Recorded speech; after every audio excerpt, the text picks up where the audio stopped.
Around 100,000 people have fled their homes in Western Canada amid heavy flooding. Torrential rain and flood waters have washed away roads and bridges and caused landslides in the province of Alberta.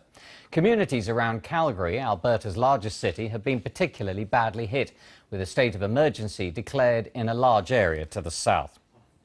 Well, on the line is Kevin Heinrichs, who lives in Calgary, not far from the worst affected area. Thanks for joining us. You're about, 13 kilometres away from the centre of Calgary. What's the situation like where you are? Well, it's a steady rain today. Looking outside, we're seeing a fair bit of rainfall. It's not so much, from what I understand, the rainfall that's falling in the city. It's what's been falling in the mountains to the west of us. So that rain has been falling much more heavily out there. So all of that rain hits the Bow River and ends up in Calgary, which is why we're seeing such huge volumes in the rivers here. And of course, that can be a threat to drinking water supplies around the city. I understand that yesterday you had to help your sister-in-law.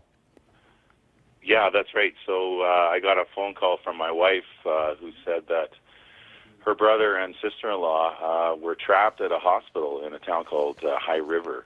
The flooding had come up very quickly there. It's fair to describe it as a flash flood there. So it came up so quickly that he had driven to the hospital, and by the time he got out of the car, the way that he had come was flooded, and he couldn't get back out, and in fact had to drive up on the curb. So I drove out there to see if I can get them out of there, and they ended up being trapped and having to be rescued by canoe and then by helicopter to the edge of town where they could get a ride out. We're seeing your pictures of that now, obviously very dramatic, and that shows just how extensive the floodwaters are.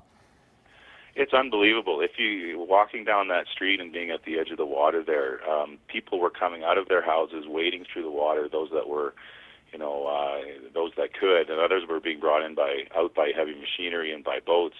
And a number of people said, "I've lost everything. It's all gone."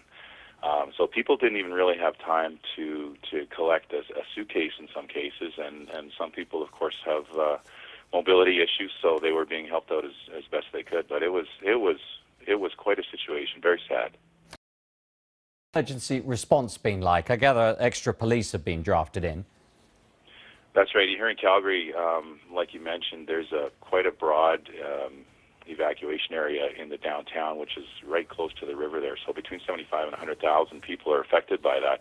So it's a mandatory evacuation that they went through last night with loudspeakers and asked everyone to leave, and also to mark their doors with an X, so that those who the authorities who go by know there's nobody left in that house. So in order to protect those areas, they brought in an extra, from what I understand, 100 police officers from Edmonton, which is 3 hours north of here, to come and patrol that area to help with security.